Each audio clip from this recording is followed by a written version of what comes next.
Hello everyone, welcome back. हमारा theft का topic complete हुआ था, तो आज हम पढ़ने वाले हैं अब एक्सटॉर्शन के बारे में।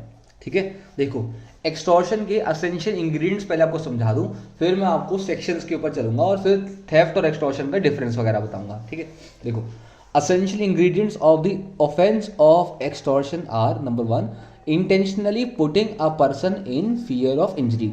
तो ये बंदा जब दूसरे वाले बंदे को फियर ऑफ इंजरी में डाले प्रॉपर्टी लेने के लिए, तब वो एक्सटॉर्शन कहते हैं। अगर फियर ऑफ इंजरी किसी और पर्पस के लिए थी तो हमने देखा था ना क्रिमिनल इंटिमिडेशन, तो वो था वो। ठीक है, अगर प्रॉपर्टी के पर्पस के लिए है तो वो एक्सटॉर्शन होगा। Okay, the purpose of which is to dishonestly induce the person so put in fear to give to deliver him a property और अ वैल्यूएबल सिक्योरिटी। अगर ए नाम का बंदा बी नाम के बंदे को फियर ऑफ इंजरी में डाले और बोले कि अगर तुम मुझे ये प्रॉपर्टी जो है नहीं दोगे तो ये इंजरी तुम पे हो जाएगी, तो इस इंजरी को अवॉइड करने के लिए ये प्रॉपर्टी तुम मुझे दो, तो ये होता है एक्सटॉर्शन। ओके, अच्छा, the fear of injury contemplated under this section need not necessarily be bodily harm or hurt. It will include injuries to the mind, reputation, property, anything. ठीक है, इंजरी जो है यहाँ पे सिर्फ बॉडीली इंजरी नहीं है, कोई इंजरी टू माइंड भी है कि मैं तुम्हारी ना फोटोज पब्लिक में लीक कर दूंगा, रेपुटेशन की इंजरी है, प्रॉपर्टी की इंजरी है, सारी चीजें।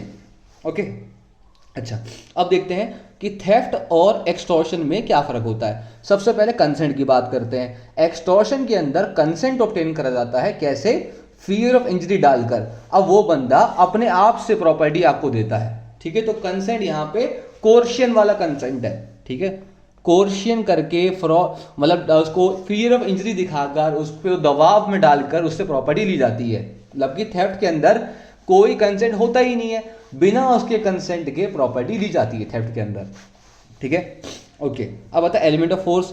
एलिमेंट ऑफ फोर्स एक्सटॉर्शन में देखने को मिलता है हमें, जहां पे आप जो जबरदस्ती करते हो उससे, उसको डराते हो, ठीक है, उसको फिर उससे प्रॉपर्टी लेते हो। यहां पर थेफ्ट की बात करें तो थेफ्ट के अंदर कोई एलिमेंट फोर्स का नहीं होता। ओके, अच्छा, अब स्कोप की बात करते हैं। एक्सटॉर्शन का स्कोप जो है वो वाइडर है, क्योंकि यहां पर आप कोई भी प्रॉपर्टी ले सकते हो। ठीक है, चाहे वो कोई भी प्रॉपर्टी हो, चाहे वो वैल्यूएबल सिक्योरिटी हो, कुछ भी चलेगा। ठीक है, या फिर ऐसी कोई भी चीज हो जो कि वैल्यूएबल सिक्योरिटी में कन्वर्ट हो सके, वो ले सकते हो आप। लेकिन थेफ्ट के अंदर तो सिर्फ मूवेबल प्रॉपर्टी ली जाती है।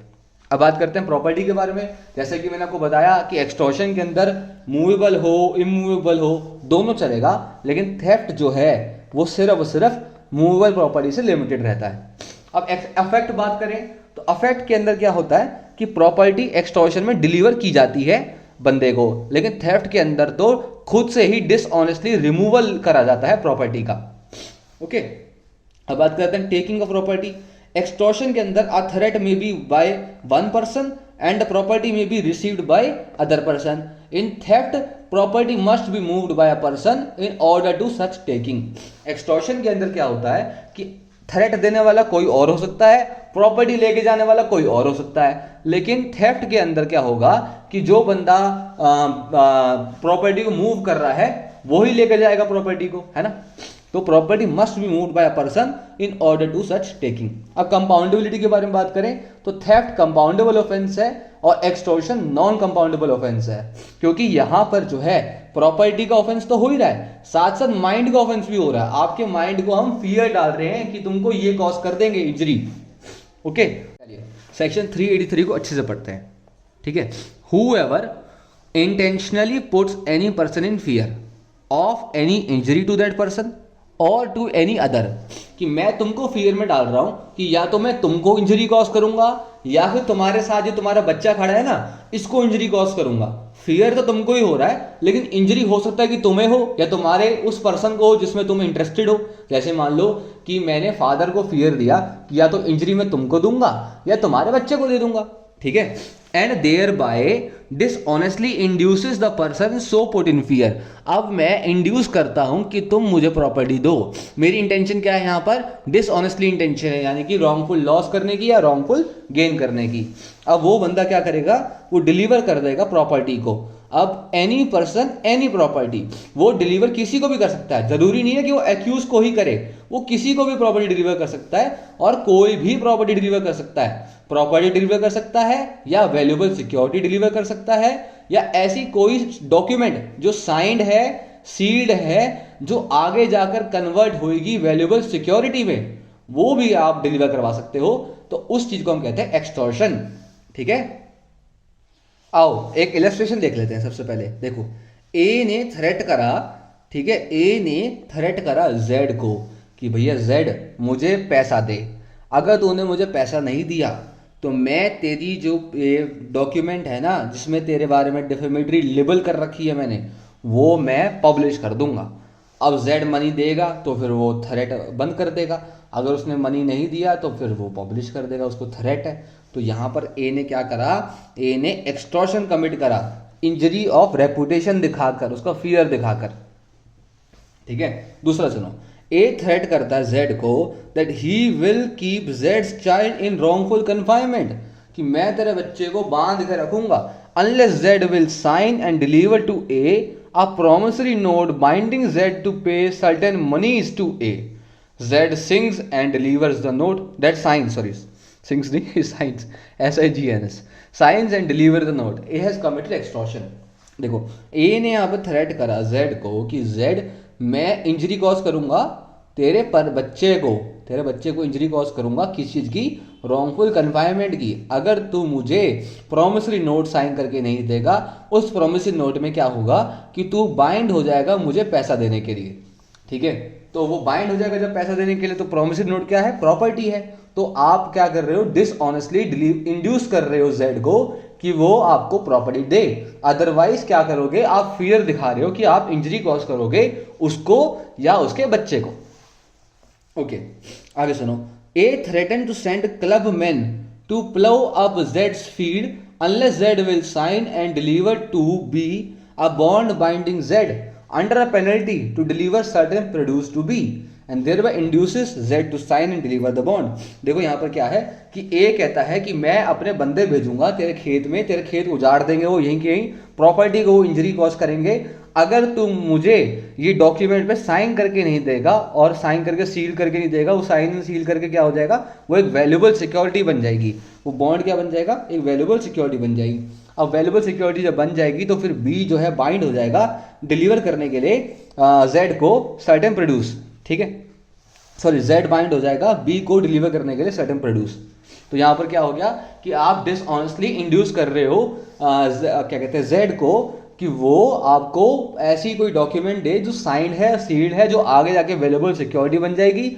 अगर वो नहीं दोगे तो आपकी प्रॉपर्टी पे इंजरी आएगी। तो ये क्या हो गया, एक्सटॉर्शन हो गया। ओके, चलो आगे देखते हैं। A by putting Z in fear of grievous hurt, A जो है जेड को फियर देता है कि तुझे ग्रीवियस हर्ट करेगा, डिसऑनेस्टली इंड्यूस करवाता है जेड से कि तुम साइन करो और अपने सील अफिक्स करो एक ब्लैंक पेपर पे, वो ब्लैंक पेपर आगे जाकर वैल्यूएबल सिक्योरिटी बन जाएगा। अब जेड जो है साइन कर देता है और डिलीवर कर देता है पेपर ए को। अब यहां पर पेपर जो साइन है वो आगे जाके वैल्यूएबल सिक्योरिटी बन जाएगा। और ए ने क्या करा, एक्सटॉर्शन करा। एक्सटॉर्शन किसका, इंजरी देकर, इंजरी टू बॉडी। ठीक है, पनिशमेंट कितनी एक्सटॉर्शन की, सेम ही पनिशमेंट है जितनी थेफ्ट की थी, 3 साल और विद फाइन, 3 साल और विद फाइन और विद बोथ। सिर्फ फाइन देके भी छोड़ सकते हैं और 3 साल तक की पनिशमेंट भी दे सकते हैं। अच्छा, अब ये पनिशमेंट कैसी है, नॉन कॉग्निजेबल नहीं है, ये नॉन बेलेबल है और कॉग्निजेबल ऑफेंस है। ठीक है, याद रखना, कॉग्निजेबल ऑफेंस है ये, और साथ में नॉन बेलेबल है और नॉन कंपाउंडेबल है। Non bailable, non compoundable and cognizable, इसके बारे में याद करेंगे अच्छे से, चिंता ना करना। ओके, अब आता है हमारा section number 385, putting person in fear of injury in order to commit extortion. However in order to committing of extortion, extortion को कमिट करने के लिए आपने किसी को सिर्फ फियर दिया या फिर आपने फियर देने की कोशिश करी कि मैं तुमको फियर दे रहा हूं इंजरी कॉज करने का। जैसे मान लो ए ने बी को फियर दिया कि भैया बी, आप एग्जाम्पल आपको दिखाता हूँ, वेट करो, एग्जाम्पल दिखाता हूँ आपको मैं। देखो, मान लो ये ए नाम का बंदा है, ये ए नाम का बंदा है और ये फियर देता है इसको कि तुम मुझे एग्जाम्पल 10 लाख रुपए दो या ये प्रॉपर्टी दो, एग्जाम्पल प्रॉपर्टी दो, ठीक है। अब ये बंदा डरता ही नहीं है, ये बंदा गन निकाल लेता है। तो इसने तो सिर्फ फियर दिया है ना, या इसने अटेम्प्ट करा है फियर देने के लिए, तो ये कहाँ फॉल करेगा, ये फॉल करेगा सेक्शन 385 के अंदर, ठीक है। अगर आपने अटेम्प्ट ही करा है सिर्फ, या आपने सिर्फ फियर दिया है, तो इस केस में क्या हो रहा है, बी नाम का बंदा जो है वो प्रॉपर्टी डिलीवर नहीं कर रहा। बड़ा स्ट्रांग बंदा है ये, ठीक है। मजाक समझ रखा है क्या, वो वाला बंदा है, ठीक है। तो ये जो है प्रॉपर्टी नहीं देता, इसीलिए ये हम 385 में लायबल कर रहे हैं। इसकी सजा कितनी है, इसकी सजा है हमारी 2 साल तक की सजा है, और फाइन है, और बोथ है, ठीक है। एक्सटेंड्स टू 2 years और विद फाइन और विद बोथ, ठीक है। चलो अब बात करते हैं 386 के अंदर। अगर आप एक्सटॉर्शन करते हो फियर दिखा के, किसका, डेथ का, ग्रीवियस हर्ट का, अगर आपने फियर दिखाया, जैसे हमने इलिस्ट्रेशन पढ़ा था ना अभी, A by putting Z in fear of grievous hurt, तो यहां पर जो सजा मिलने वाली है इसको, वो सजा मिलेगी 386 की, ठीक है। तो देख लेते हैं। whoever commits extortion by putting any person in fear of death or of grievous hurt to that person or to any other shall be punished with imprisonment of either description for a term which may extends to 10 years and also be liable to fine। Normal extortion की सजा 3 साल, death और grievous hurt करने की, threat देने की सजा 10 साल तक की सजा हो सकती है आपको, ठीक है, और फाइन अलग से लगेगा। अच्छा, अब पर्सन, अब आपने क्या करा, आपने डेथ या ग्रीवियस हर्ट का फियर दिया सिर्फ in order to commit extortion, ठीक है। देखो, whoever in order to committing of extortion put or attempt to put any person in fear of death or grievous hurt, आपने सिर्फ फियर दिया है, वो बंदा नहीं डरा। अब ये भाई साहब ने क्या कहा है कि मैं तुमको चाकू से मार डालूंगा, इसने चाकू दिखाया ना, चाकू से मार डालेगा। अब इसने गन दिखा दी, कहता मैं डरता ही नहीं हूँ।